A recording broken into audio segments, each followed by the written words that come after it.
Salam sejahtera dan salam Sarawakku sayang. Buletin Ukas edisi malam 8 Februari 2021 bersama saya Janet Bennett. Tumpuan berita. Kerajaan Sarawak telah meluluskan peruntukan tambahan sebanyak RM141.7 juta di bawah pakej bantuan khas Sarawakku sayang BKSS 50.0 bagi membantu perniagaan yang terkesan akibat pandemik COVID-19. Berucap semasa Majlis Sumbangan Sempena Tahun Baru Cina di Lawas pada Ahad, Timbalan Ketua Menteri Sarawak, Dato' Ahmad Awang Tengah Ali Hassan menyarankan agar pemilik perusahaan kecil dan sederhana PKS mengambil peluang memohon bantuan berkenaan. Menurutnya, tindakan tersebut jelas membuktikan kerajaan negeri komited dan serius dalam menjaga kebajikan rakyat di negeri ini, khususnya golongan peniaga. Beliau turut memaklumkan kerajaan negeri telah memperuntukkan RM3.14 bilion bagi membantu rakyat menerusi 5 pakej BKSS yang lepas. Dalam majlis itu, Dato' Ahmad Awang Tengah turut menasihati rakyat untuk mematuhi segala prosedur operasi standard SOP ketika sambutan Tahun Baru Cina kelak. Beralih ke laporan harian COVID-19 dengan Sarawak merekodkan 3 kes kematian baharu di Sibu, menjadikan jumlah keseluruhan meningkat kepada 53 kes. Menurut kenyataan media, Jawatankuasa Pengurusan Bencana Negeri JPBN Sarawak pada Isnin, kes pertama melibatkan seorang lelaki tempatan berumur 74 tahun melalui saringan bergejala di klinik kesihatan.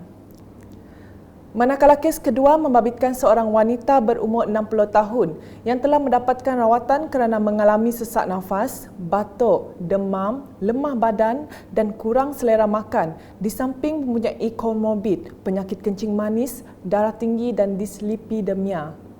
Kes ketiga pula melibatkan seorang lelaki tempatan berusia 89 tahun, kontak rapat kepada pesakit positif COVID-19 serta mempunyai komorbid penyakit darah tinggi dan dislipidemia. Dalam pada itu, sebanyak 84 kes positif COVID-19 telah dikesan di Sarawak melibatkan daerah-daerah seperti yang tertera.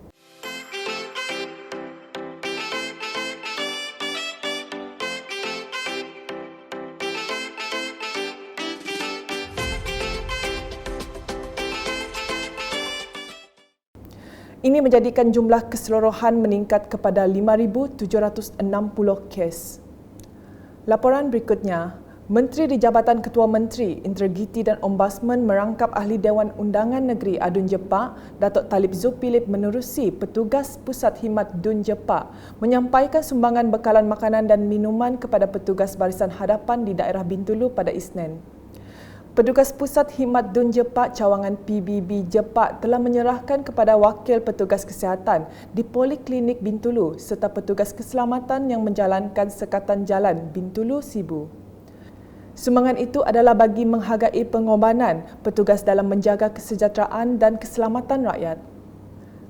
Masih lagi laporan dari Bintulu dengan Ahli Parlimen Bintulu, Datuk Seri Tiong King Sing, menerusi pegawai khasnya telah mengagihkan sumbangan pelitup muka kepada kumpulan penghantar makanan Food Panda Malaysia pada Ahad. Ia sebagai tanda penghargaan terhadap pengorbanan penghantar makanan yang juga dianggap sebagai petugas barisan hadapan dalam tempoh Perintah Kawalan Pergerakan Bersyarat PKPB kerana sanggup berhadapan risiko untuk memberi perkhidmatan terbaik kepada masyarakat. Berita seterusnya, pembinaan saluran pengairan yang baharu serta memperbanyakkan kawasan saluran air dari kawasan pertanian dan peladangan ke sungai-sungai utama merupakan rancangan jangka panjang bagi mengatasi masalah banjir di bahagian Kota Samarahan. Ahli Parlimen Kota Samarahan, Rubiah Wang berkata, meskipun kerja-kerja penyelenggaraan peparitan telah dilaksanakan secara berkala, namun ia belum dapat menyelesaikan masalah banjir.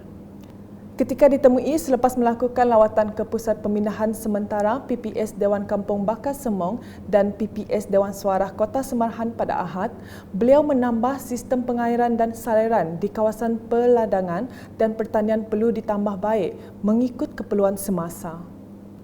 Berikut pula, kerja-kerja pembinaan jalan alternatif sedang dijalankan oleh pihak kontraktor selepas laluan menuju ke Kampung Mawang Tahub terputus akibat kejadian tanah runtuh pada Ahad.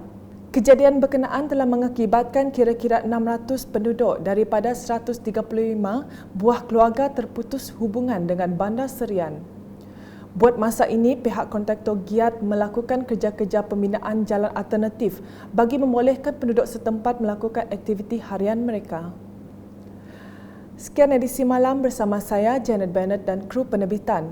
Berita lebih lanjut boleh didapati di semua platform media sosial UKAS, termasuk portal ukas.sarawak.gov.my dan pastikan anda subscribe UKAS channel di YouTube.